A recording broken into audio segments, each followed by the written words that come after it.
Well, hello, ladies and gentlemen, and welcome back to that Christian Nerd channel and Nerdvision live streams. Hopefully, we're not screaming in this live stream. So, a few things to announce before I begin with the topic of this particular stream. So, a couple days ago, I believe I streamed with Professor Robert Ash on Black theology. We provide an introduction to Black theology, talked about what it is, respond to objections, and various things like that. So, I would encourage people to go check that out. It was a really, really good live stream. There are sources in the description of that video if you would like more information as well. Second thing to note is that this is the second stream that I am doing from my own laptop that I was able to get. And so based on the lighting situation, again, note that the lighting may adjust throughout the stream. That is totally okay as long as you can still see me and hear me well. That should be fine. For some upcoming content, I am working on my next video in the Biblical Slavery series, just going through the Old Testament laws on slavery. I am starting to write that script. I'm also working on some gaming content that I would like to plan out for the entirety of next week. That's going to include Baldur's Gate 3. That's going to include some other stuff. And speaking of Baldur's Gate 3, that will also include some talk about D&D and stuff like that, because I've been DMing for a little while and it's been really fascinating and I have a lot to talk about there. So that said, I think that is about everything I wanted to cover. So let's go ahead and bring on my guest. How are you doing today? I'm good, thank you. How are you?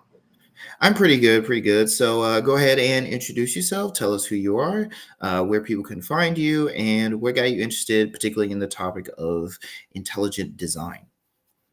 Yeah, so first and foremost, I want to thank Isaiah for bringing me on here. He's been very kind and making me comfortable, make sure I feel safe and everything. So I want to thank him for that.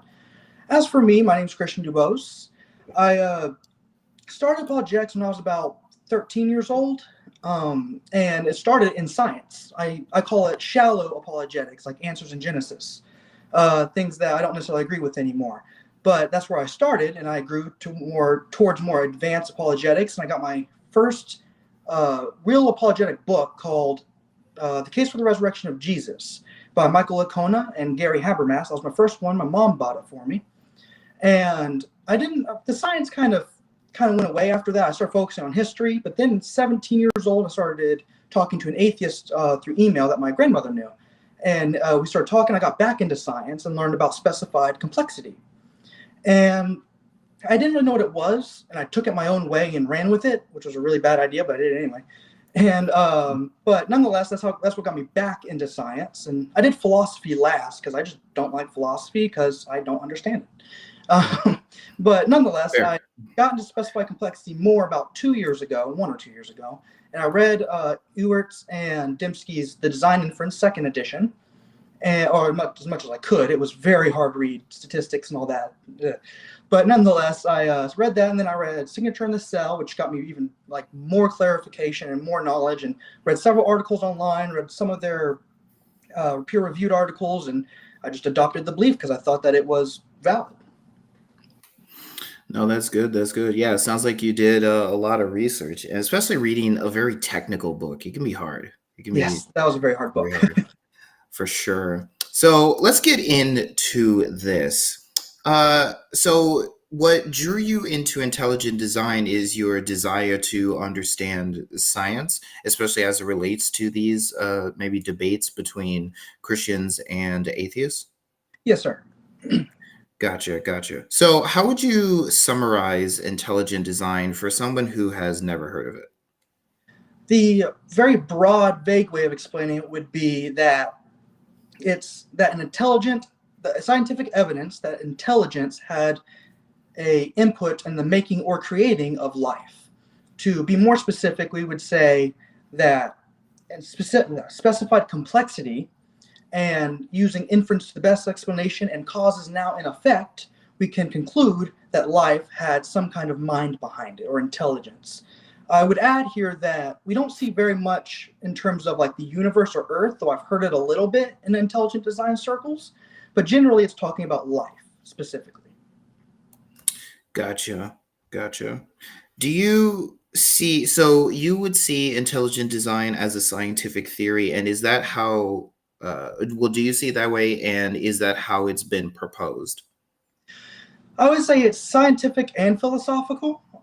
It's scientific in the sense that it's mathematical. It uses scientific reasoning, the same one that Darwin and Charles Lyell used. Charles Lyell was kind of like a mentor for Darwin, and he used his thought of causes now and effect. And it's philosophical because it has philosophical assumptions and implications, just like Darwinism. So, like, who was it? Richard Dawkins said that Darwin made it possible to be an intellectually fulfilled atheist. Well, that's a philosophical implication. I would say intelligent design also has philosophical implications, but it's still scientific and philosophical in that way. Gotcha. Gotcha. So, what are the core claims of intelligent design theory? So I would say the first one is that life came about through an intelligence. We'll get into this later, but that doesn't necessarily point to which one, just that an intelligence, and that using scientific reasoning, including the one used by Darwin, Charles Lyell, intelligence is a good alternative to purely naturalistic or atheistic Darwinism. Gotcha. So, how does it differ from classical creationism or young earth creationism? By classical creationism, I'm referring to like basic Christian Mhm. creationist views that have kind of been the tradition throughout church history, where, like, yeah, God is the creator of all things, specifically the Christian God.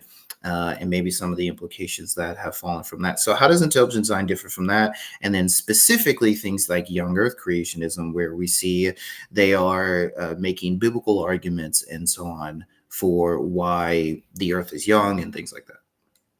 Yeah, so I have a quote from William Dembski in his Design Inference, the second edition. I'm going to quote him to help me out with this one. Mhm. He says, "But a design inference cannot by itself tell us which intelligence was involved or how it was involved. To answer such questions requires further inquiry and additional evidence. Design inferences should therefore be viewed not as the end, but as the start of inquiry. Once a design inference is drawn, we need to dig deeper into the designer's identity, activity, and motives. This is also why I would say it doesn't stifle scientific growth, just like the inventors were of science itself, modern science, were creationists, and they didn't stifle it. So it's different in that it doesn't tell you how or necessarily what are the qualities of what created. It just tells you that an intelligence or a mind was behind it. I would say it differs from young Earth creationism, and it doesn't say anything about the age of the Earth. It's just like that it was created by a mind. It doesn't really get into specifics. But neither of these are necessarily against intelligent design. So, for example, Stephen Meyer, someone I greatly look up to, he's a great scientist, and he's said, or he's portrays in his book that he's an old Earth creationist. He thinks God created in intervals, basically. Then there's someone like me who leans young Earth. I'm not fully confident in that, but I lean that way. I need to research it more. And then there's people like Michael Behe, who's an old Earth evolutionist. I guess old Earth and evolution kind of go together, but he believes in theistic evolution. So these are compatible, but not required by intelligent design. Gotcha. Gotcha. Yeah, very interesting. So, it's a theory that's sort of running through these different creationist views. Mhm. Gotcha. So, one of the arguments that I've heard was something I believe you have already brought up is this idea of irreducible complexity. Mhm. So, what is meant by that, and why is it important to the intelligent design argument? Yeah, let me introduce this with a quote from Darwin himself in his Origin of Species. I think it's chapter 6 or 12. It's when he talks about evidence against his theory. He says, if it could be demonstrated that any complex organ existed, which could not possibly have been formed by numerous successive, slight modifications, my theory would absolutely break down. He goes on to say he doesn't know of anything like that. But intelligent design theorists, especially those who hold to irreducible complexity, would say that that's before they got more technology. Now we have more technology, we can see things that are irreducibly complex. So basically, it means that there are organs that cannot be reduced and therefore could not have built up because they would be lacking something. Another way to go about this, Michael B. he kind of talks about it in his book, his groundbreaking book, really, of Darwin's Black Box. He says, for example, with the immune system, He says, how's it go? There's about antibodies and B cells and T cells and all this other stuff. But he says the minimum required is 3 things, even though there's more than 3 things. And since there's a minimum of 3, evolution can't do it because it goes slightly by slight changes. And so he says that was too big of a change. I kind of call this marginally irreducibly complex because, like, kind of like with blood clotting, there's like over a dozen proteins involved. But like dolphins, they miss Hogeman factor.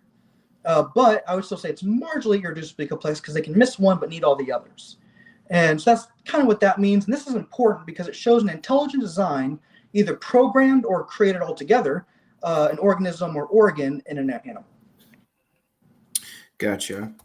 So there is a sort of, irreducible complexity to life. There is a sense in which you can only go so far before you reach what is minimally required for something. And this would be against evolution? Not necessarily against evolution. It would be against the idea that it came about naturally by slight modification. Gotcha. So it can be said that it was created wholesale, or as some have said in intelligent design, that it was pre-programmed in the organism to make that jump. Because naturally it can't really do that, but if something pre-programmed it to do that, it can. Gotcha. Okay. So you may have also already mentioned specified complexity. Can you explain the idea of specified complexity and how it is used to infer design? Sure. So first, let me give a little history of it. So it has been used by scientists, including atheists, actually, for many decades in the field. For example, Leslie Orgel, I think that's how you pronounce her last name, said that, quote, living organisms are distinguished by their specified complexity. That's in Origins of Life, page 189, quoted by the Design Inference, page 159 or 259. Even Paul Davies and Richard Dawkins have used it in principle. The only thing is that it was a pre-theoretical concept. It wasn't fully developed. So what William Dembski did in 1990s is he fully developed it. And he successfully did so in the Design Inference first edition, which was initially accepted and peer-reviewed and published by Cambridge. It was accepted in science like archaeology and forensics as well. In his subsequent book, No Free Lunch, is where he got into trouble because he took that, what was initially applied to archaeology, forensics, and things like that, even the search for extraterrestrial life, and he took that and he applied it to biology. And that's when he got into trouble. So to get specifically into specified complexity, for specification, I will quote William Dembski and Winston Ewart. They say, to be specified is to have the property of being simply described, which, when given mathematical precision, comes down to having a short description according to a complexity measure that calculates description length. Now, that's a lot of technical language, but don't let that scare anybody. Basically, it means a pattern that is shortly described is specified. Now, a pattern is something that linguistically describes something. So if I'm going to describe a picture of an elephant, I would say elephant or something like that. Now, I'll get into a few examples in a second. This being said, not any pattern will do. Because and they give an example of an archer. An archer shoots at a wall and then a bullseye is painted or spray painted or whatever around the bullseye. That doesn't really prove anything. However, if their bullseye is already there and then he shoots an arrow and he makes it 100 times, that shows skill. And so they call that independently given pattern. That means that the pattern was done without knowledge of the previous event. Now, there's also something called conditional independence, meaning that background knowledge does not affect the probability and therefore can still be considered specified. Another way something can be specified is if it has a function. That's mentioned by Stephen Meyer and kind of touched on in the Design Inference second edition. Complexity refers to improbability. So there are different positions on this. William Dembski says the probability for something to be known to be designed is 1 in 10 to the power of 150, which is 10 with 150 zeros behind it, which is a very large number. He got this by multiplying the amount of elementary particles in the universe, like quarks and gluons, and seconds since the universe began, and how many times they react per second. And you get to 140, 1 to 10 to 104, or 10 to the 140th power. Okay. The reason he did this is because anytime something happens, then that means a elementary particle has reacted. And therefore, the amount of chances something has to happen at most can be 10 to the power of 140, but then he rounds up for the sake of the argument. However, some people like me just say the improbability has to be beyond the probabilistic resources for it to count. Probabilistic resource just meaning the amount of opportunity something had to happen. And both of these are actually mathematical concepts. Now let me get into some examples. Maybe this will clear up some confusion because it certainly confused me. Let's say I flip a fair coin 100 times, and the sequence of heads and tails is equally improbable no matter what the sequence is. Now, if I give you a description, heads, tails, tail, head, tail, head, tail, you'd be like, okay, whatever. If I say all heads, you'd be like, that's weird. No, I don't believe that because that's 100 times. And they're both equally improbable, which was interesting to me. But the difference is specification. One is all heads, one is head, tail, tail. You have to describe it longer. Gotcha. Another example would be weathered rock. Say if I want to describe a cliff, I'd have to say, well, a line here, a bump here, a crack there, and all this other stuff. But however, Mount Rushmore, I say 4 faces of U.S. presidents. That's a short description length, at least compared to these really long ones. And the improbability of Mount Rushmore coming about naturally would point to the fact that it's designed. Now, one more example to do the function, or to show how functionality shows design. Let's look at a game of roulette in a casino. Let's say some guy picks a different slot per every game, and he wins every single time. And he does this 100 times. It's like, okay, well, the chances of that are beyond improbable, but there's not necessarily a short pattern because he's picked a different slot every time. However, there is a function, he wins every time, which now makes it specified because there is functionality. Gotcha. Okay. Yeah. And so the intelligent design argument wants to look at this specified complexity that is in life.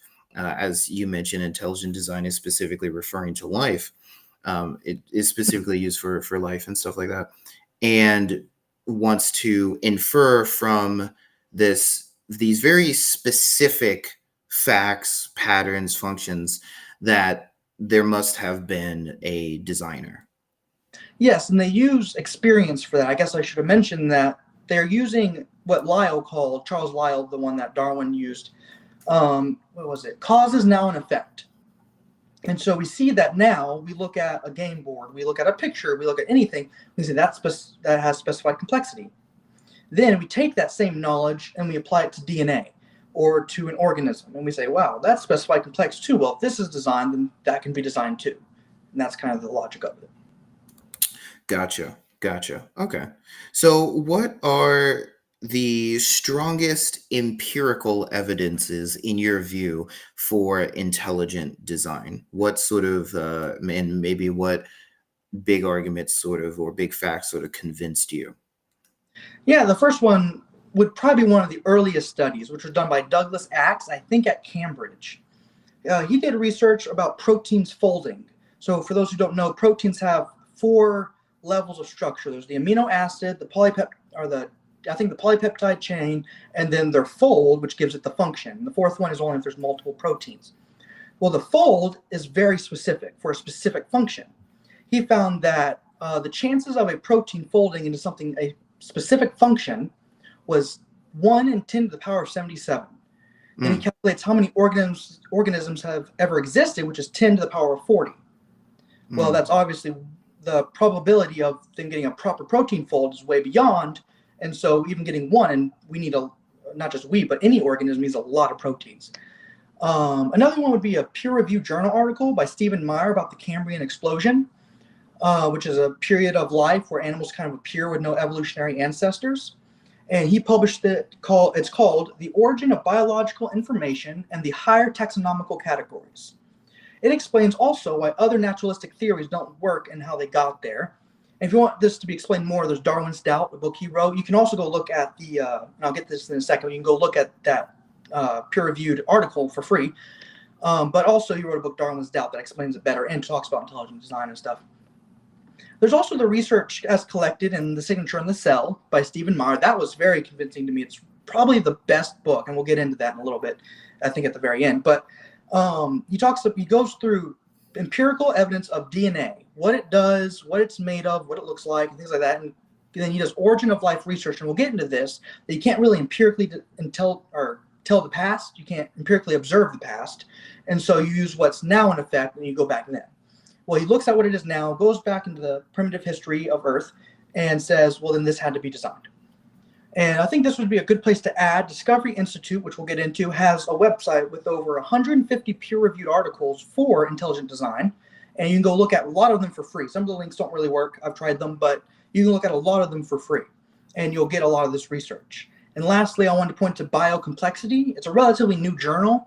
I think it's ran by intelligent design theorists. I'm not fully sure, but it's a peer-reviewed journal of intelligent design testing it to see if it works. And in that, you'll get actual research like the way proteins fold, or DNA, or irreducible complexity, and things like that. They do actual research there.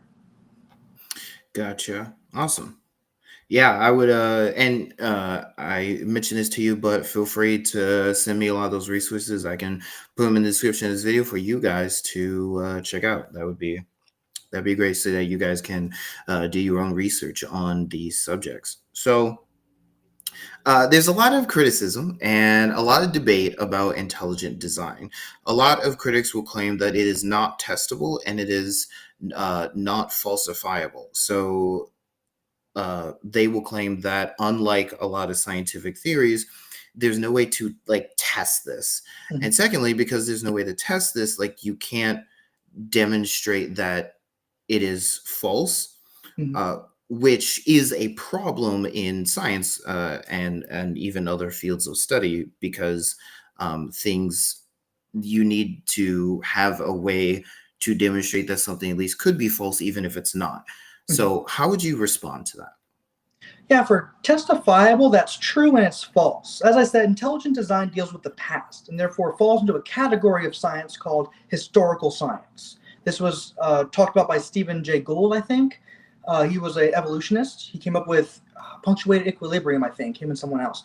But he talks about historical sciences like geology. You can't go back and test how a mountain was made, but you can see that mountains or how today tectonic plates go up and stuff like that. And you can infer from the present what happened in the past, which makes it somewhat empirical, which is why it's also false, because you can empirically see specified complexity in that design or intelligence makes those designs, and therefore you can go into the past and infer the same thing. So it is testable, but it's not in the same way a lot of science is. For falsification, I would say that's just false. No pun intended. If you could discover something that has specified complexity, and surely you saw it not be designed, then that would deal a huge blow to intelligent design movement. Now, it wouldn't necessarily be fatal. I have seen other ways people have gone about it. They're just not as famous or as well thought out as specified complexity, but that would deal a very huge blow, and that would make it falsifiable. Gotcha. Okay. So many in the scientific community label intelligent design as pseudoscience. How would you respond to that? Well, I would say, based off the way we can somewhat do empirical evidence, we are using scientific reasoning as Darwin did. We would have to classify as scientific, even if we're wrong. Science can be wrong. And so I would say the same thing. And as for the reason why people say that, I would say it's the same reason Galileo's theory of the Earth and the sun and all that was resisted. I would say it goes against what we think to be the case and infiltrates our religious views. To start, we all have preconceived notions, scientists, laymen, everybody. And while most scientists do believe in a higher power, according to Pew Research, most actually believe that either there's no God, which is a minority, but if you add on deistic ideas, that would make it a majority. And whenever people even think we're going against that, that's going to cause resistance. Now, I don't want you to think this is just because it's religious. This is everybody. If you come to me and you say, hey, I think, what's it called? I don't remember. Let's say pecan pie is better than apple pie. I'm like, I don't know. Convince me of that, because I have a preconceived notion because I've had both and I don't like one. And it could be, depending on what the belief is, and I've known people even with regular beliefs that are just normal beliefs, that if you go against it, nothing you say will convince them, just because they already believe it and they don't want to admit they're wrong. I'm not saying that's the case for everyone that's saying science or intelligent design is pseudo-scientific, but I think that's the case for a lot of them. And I think the fact that intelligent design proponents, a lot of them are Christian, though it doesn't necessarily require Christianity, which we'll get into, but are Christian, mixed with the misconception that intelligent design is a Christian movement, makes people not want to because we don't want God to exist. So that part is religious, though it doesn't necessarily have to be. And then I would just say the misconceptions in general of intelligent design, like it's not testable, it's not falsifiable, there's no peer review evidence, which is just false because there is. That all those together would, to me, make sense on why people would resist. Like I would resist it if what they said was true, the misconceptions. So yeah. Gotcha. Yeah, no, that's fair. Misunderstandings can really make it difficult um, to. It's hard to get past misconceptions, I should say, to convince people. So, how does intelligent design handle the argument from poor design in nature? So I have, even as a theistic evolutionist who currently is not a intelligent design proponent, I have seen uh, atheists, evolutionists say that, like, if God designed this, like, he's dumb or Mm-hmm. something like that, because the of all the failures and imperfections, even just in the human body and in various different structures. So how would you respond to that? Yeah, so there's really a few ways to go about this. For like vestigial organs, for example, one way I would go about it is arguing that there's not that many, which is probably gonna be one of the most controversial things I say on this podcast, or not podcast, but video. So, like for example, the appendix. We know that it probably we don't fully know, but we think, or scientists think, that it stores good bacteria. The tailbone of humans, we know it's a connection for ligaments and tendons and stuff. We also know it balances you when you sit. The whale hip bone, it used in reproduction. So you can call it an analogous structure, which is what I was taught in high school, where it is something similar to another organ in another animal, but it has a different function. But you can't call it vestigial because it's not useless. As for like bad design, as like when we swallow or breathe air, it goes through the same tube in our body. Well, there's a few things that is problematic with that. One, we'd argue, once again, there's not that many. But two, Howard Glicksman and Steve Loftman, in their book, Your Design Body, talks about how our bot and nature in general, our organism in general, work according to engineering principles. One of the engineering principles is that there's always trade-offs. And so we look at what's Hmm. most efficient and effective. So, for example, using the same tube, if we didn't, we would need two esophaguses. Esophagi? I don't know. Two mouths, two sets of teeth, two noses. Well, that's just extra. That's inefficient. That's not good. And so God, or an intelligence, or may it be God or not, put it together as one, which is more efficient and effective. But now we have the low risk of choking. And I would actually emphasize that low risk. I've done the research. It's like 0.0002% people die in America of that alone. So it's actually very low. There's I think William Dembski talks about the blind spot. I don't remember exactly what he says in our eyes, but there's a reason for that too. So there's trade-offs. Another one is that we don't know a lot about our bodies compared to what we like. We don't know what we don't know.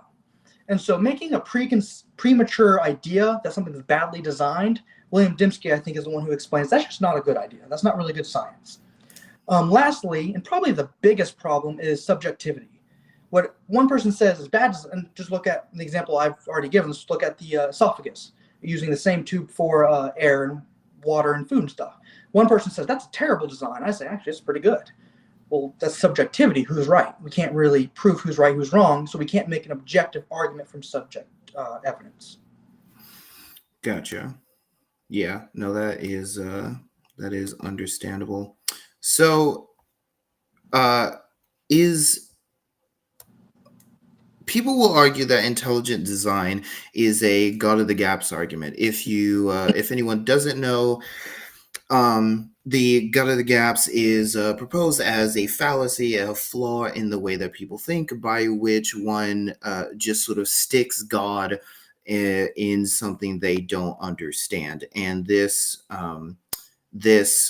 happens in people's personal lives. I've seen people. I mean, even in the Christian ethos, I've seen people ascribe things to God and Satan that's just their body and their mind, whether that's, they're nervous or they're anxious about something, or, they're angry or whatever it may be.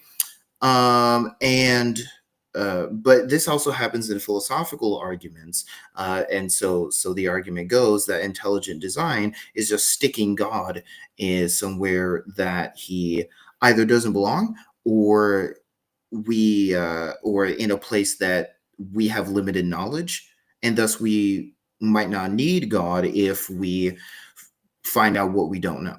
And so, how would you respond to that?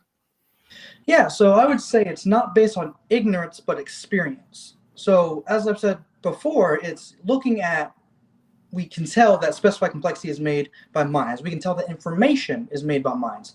I don't think many people would deny that writing or any kind of information doesn't come from minds. That would be kind of weird. The argument comes, is DNA information, which also is actually pretty widely accepted that it is. And then the question becomes, can that be used in the past? And using causes now in effect or now in operation, we can say that's at least a possibility, if not like certain. And some people would say that, well, we don't know anything in nature that can make specified complexity yet. And I would say, okay, so I want to go to Princeton someday. So let's say that I send a letter out to Princeton or an email, and they send me a letter saying, hey, we accept you. Would I look at that and be like, yes? Or would I look at that and be like, I don't know, nature, we don't know yet. No, we're gonna be like, yes, I got accepted. And the same thing is true here. Why would we accept it if there's literally no evidence that nature can, and a lot of evidence and everyday experience that a mind can? And so, and there is an aspect in which it's ignorance. For example, what's his name? Stephen Meyer, his book Signature in the Cell, he goes through all the natural ways life could have developed and shows how they couldn't have. That is an aspect of, that's not the whole thing, but it's an aspect, and a valid aspect, according to inference, the best explanation. If you're and this is used in history all the time and historical sciences, you go through all the different ways another theory is wrong to show that yours is right. So it's a valid way of doing it, but it's only an aspect.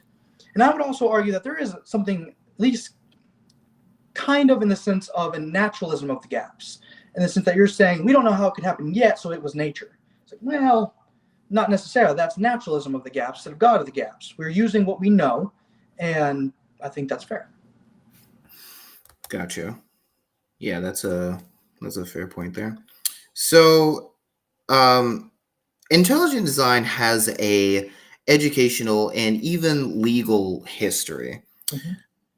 It's, from my understanding, people wanted intelligent design to be taught in public schools, and some people have proposed that intelligent design was created in a attempt to get creationist, young earth creationist views taught in schools. Not saying that easily is not the case, but do you think intelligent design should be taught in public school science classes? Why or why not?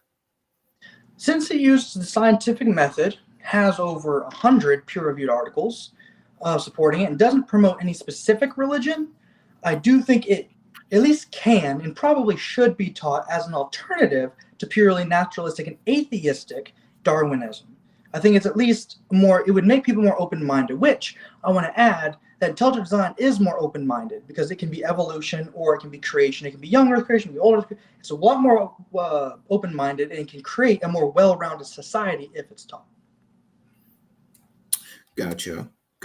So, what are your thoughts on the Dover trial and its impacts on this movement? Go ahead and explain the trial for those who don't know, and your thoughts on it. Yeah, so I can't remember where it was. I think it was, I can't remember where exactly it was. I know it was in America, but like what state. But it was basically a trial saying, should intelligent design be taught in schools? They had witnesses come up, like scientists say, well, no, because it's not scientific according to definition, it's not testable and whatever. Then they had some intelligent design proponents come up, and they argued about it.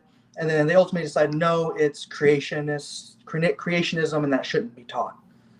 I didn't know much about it. I still don't know a whole lot about it because I don't really dabble in the politics and bureaucracy of it. I care more about the scientific evidence of it. And then I read Signature of the Cell, and I got a little bit more about it. But once again, I still don't really look into it because I don't really care. There seem to be many problems with the opposition, though, in terms of their opposition to intelligent design. So, for example, they said it is by definition not scientific. Well, philosophers of science will tell you there is no definition of science because it is so broad. Geology, medicine, paleontology, everything, that you can't actually define it. Therefore, that doesn't make sense. It is testable in the sense that geology is testable. So saying it's untestable is wrong.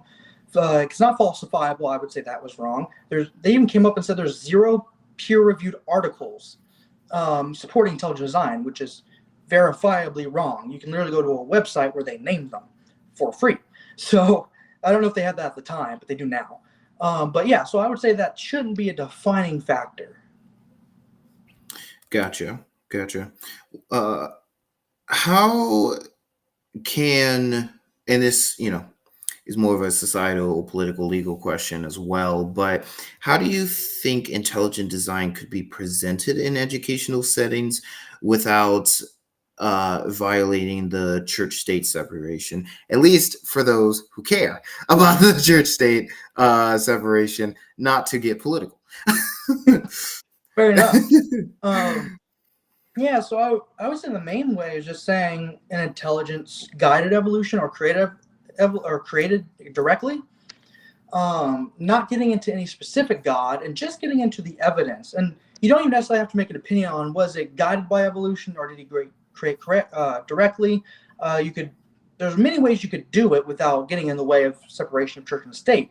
As of right now, I would argue that religion and state are getting together because you're teaching a merely naturalistic way of doing things, which is itself a religious idea because it points to atheism. And so to kind of balance things out, I would say, and for other reasons, intelligent design, which doesn't even necessarily postulate, and we'll get into this, an all-powerful God and an omniscient God, an all-loving God, all-perfect God, none of that's necessary. And we're just saying an intelligence made things or created things. Gotcha. So now we have philosophical and important philosophical and theological dimensions to this. So you've touched on this, but is belief in a designer necessarily religious, theistic, tied to Christians? What are your thoughts on that? Yeah, I would argue it could be theistic in a sense, which once again isn't necessarily a religion. It's more of a philosophy in my opinion, but even if it is a religion, because it goes into many religions, so it's not like a one all unique religion, if you know what I'm saying, if you get what I'm saying.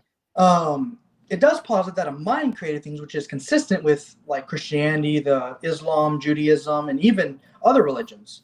But it doesn't necessitate that. We would have to investigate more scientifically, more philosophically, and more historically to see which God it is, if it's even a God. Now, it can have religious implications, which obviously many things, any kind of origin of life research will have religious implications because it answers questions like where do we come from, where do we go? And that's religious in nature. And so, yeah. Gotcha. Yeah, understandable. So how does intelligent design relate to classical theism or natural theology? For those who don't know, classical theism is going to be basically classical Christian theistic thought, which is going to say that God has specific attributes. So things like omniscience, omnipotence, omnibenevolence, and there is others as well in philosophy.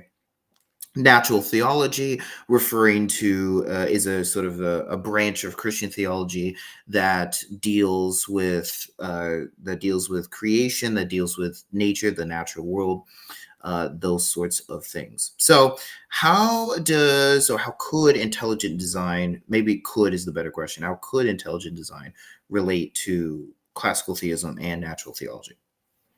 Yeah, it at most postulates, points to a very powerful and intelligent mind behind everything, especially life, which would make sense in a theistic or classical theistic idea. And as for natural theology, of course, the letter of Romans says that God's existence is clear in nature. And taking intelligent design along with other scientific ideas and other philosophical ideas, I think it does point to God.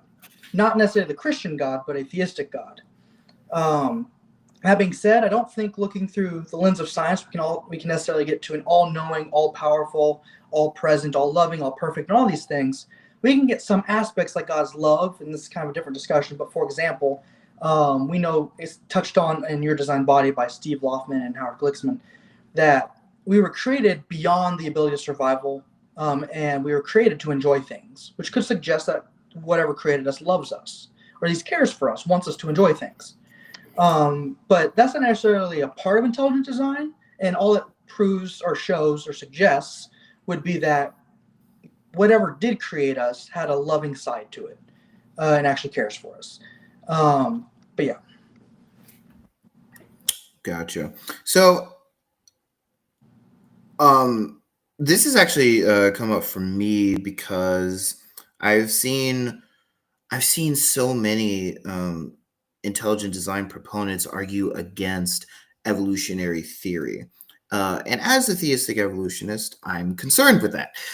So how might intelligent design be reconciled to theistic evolution? What is that history like, and how is that done? Yeah, so of course there's debate in intelligent design on whether or not evolution's true. So like there's a book about that thick. I haven't read every part of it by Stephen Meyer. I think J.P. Moreland's in there, and Gunther Beckley, who I think died recently, unfortunately. And they all say that theistic evolution is wrong for all these reasons. But then you have people like Michael Behe, who's like, well, they could have. There's theistic evolution. He could have pre-programmed it into there. And William Dembski has, in one of his debates, he's basically said the same thing, that it could be pre-programmed in there by a designer to do these things.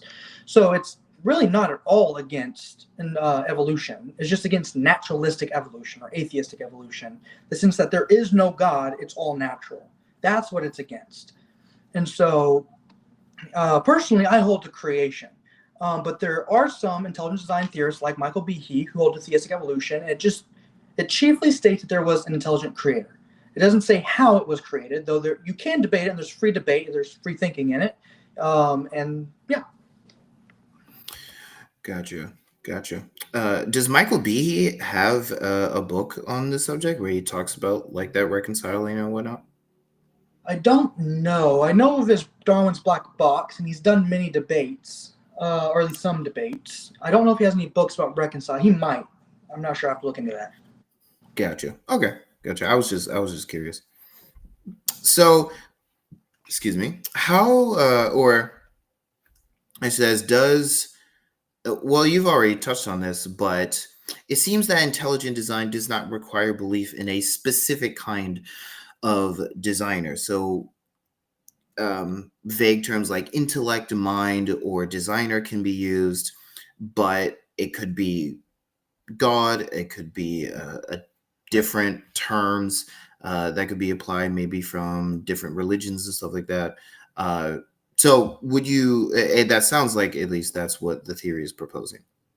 Yeah, I think as William Dembski or Michael Behe in one of their debates, I forgot which one, they said that these things are not required, but they are compatible. These things can be brought into intelligent design because it's very open and broad, but yeah. Gotcha. So I'm curious. What are the big developments, or are there any big, exciting current developments that are going on in the intelligent design community?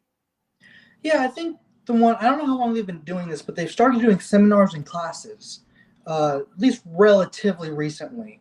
I get because I'm subscribed to Discovery Institute, specifically like Evolution News and other things, where they talk about, hey, you can come and be involved in these seminars or classes. You have to pay for it, which is why I haven't done it yet because I have no money. but Wow. yeah, but nonetheless, there are opportunities like that where you can learn more. There's also Biocomplexity, the Lab Research Institute, where they do peer-reviewed journal articles testing intelligent design. That's been there since I think like 2009, maybe. So it's not necessarily like new, but it's relatively new. There's also, which one is it? Discovery Institute Press. They're releasing new books all the time. Another one by I think Howard Glicksman and Steve Loftman, who did Your Design Body, which I highly recommend, by the way. But there isn't another one. I think it's Your Amazing Body. But they have a press where they release a whole lot of stuff. And let's see, yeah, that's about all I can really think off the top of my head and from my notes. Gotcha. So, how do you see the future of intelligent design in science and culture? It kind of sounds like, I mean, it's trying to be a scientific theory. It is scientific theory, so it has definitely touched that already. It's even touched culture with, that legal Mhm. discourse, right, and that sort of political issues going on with intelligent design. But what do you think could happen in the future with science and culture in relation to intelligent design? Well, the movement's growing. It's not stagnant. It's not just a group of like five thinkers. It is actually growing. They have a list of people of all kinds of scientific backgrounds, have a list saying, do you at least have questions or doubts about Darwinism, pure naturalistic Darwinism? And that list is growing as well. And so it is a growing movement. I think as more people courageously, I would add, come forward in support of either it being a valid thing or even just agreeing with it, that would grow it more, and people come out and say, "Yeah, I have questions about traditional neo-Darwinism and things like that." Um, that would make it grow more, and yeah, that's how I'll say that. Gotcha. What would it take? Because it sounds like intelligent design does not have broader scientific acceptance. Hmm. So what do you think it would take for intelligent design to gain that broader scientific acceptance? Interestingly, I was trying to remember a quote the last several days. I can't remember exactly how it was, so I'll give you kind of what I remember. But basically, what's going to need is time. See, as or not old people, old ideas that come in and then they leave through people who leave science, the scientific world, and new ideas come in and new people come in. As that happens, worse ideas are going to leave and better ideas are going to come. Even if it's just slightly better, it's going to start growing. So what it needs mostly right now is just time. And as long as in the Discovery Institute and these intelligent design proponents keep going forward and doing things, keep on their research, keep answering questions, keep doing classes, it's just going to keep growing, and time will tell, and time will add to the movement. Gotcha. What we've already touched on some misconceptions, but what do you think are some of the most common misconceptions about intelligent design, or like that one thing that's like it's always brought up when you start talking about intelligent design to people? Yeah, I'll give two. So I guess I'm cheating a little bit, but I'll give two. Go for it. One, that it's unscientific, like by definition, or because there's no peer-reviewed articles. Actually, on my free time, I debate people on Facebook, as everyone does. And Yeah, there was yeah. one time I was debating someone. He said there is no peer-reviewed articles, and I said, "Well, here's a link where there's like 100," and then he never spoke to me again. And so that's just one example of how, let's see, that people think it's unscientific when it's not. And that would be one. The second one is that's Christian young Earth creationism in disguise. There's nothing about the age of the Earth in intelligent design. You can be a creationist, so I guess creation is in there, but you can also be a theistic evolutionist. So I don't think that really holds up either. Gotcha. What do you wish more people understood about intelligent design? If there is and you can cheat again, but if there's one thing where it's like, please just get this, what would it be? Really, just in this one, I will do one, even though I have permission to cheat. I won't. Just scientific roots, and the fact that it uses, Charles Lyell's own logic and Darwin's own logic, and then points to the past. It's a historical science. A lot of people don't realize that there is different types of sciences. So yes, there's empirical, but there's also historical. And if people would realize that, you can see that intelligent design looks at the historical aspect, and that would bring me a lot of relief because I wouldn't have to debate it so much, and it would also help. Mhm. No, totally fair. So, if you had to recommend one book, article, or research on intelligent design, what would it be and why? The Like primarily, I would recommend a Discovery Institute. Not only do they have over 100 peer-reviewed articles, which you can look at for free. A lot of them, like I said, the links don't necessarily work, or you have to pay for them or whatever, or get on into the institute, not their institute, but the institute that's published on. But they also have blogs and videos and scientists who go on there and say things. They answer common objections, non-common objections, and it's just. But I will cheat here also because it is such a very big and broad thing. It might be hard to follow. If you want something more professional and something more technical, something more in depth, I would recommend Signature in the Cell by Stephen Meyer, which is a book. So one or the other or both. So yeah. Gotcha. Awesome. Thank you guys, everyone, for joining me for this. If you guys have any questions, comments, or concerns, feel free to put them in the chat. We would love to answer them. I have a couple of questions just to like bounce off of you a little bit as people are putting stuff in the chat if they want to put anything in the chat. So, one of the questions that I had as I was looking through the script and preparing for this was like a lot of the most prominent intelligent design proponents seem to be Christian.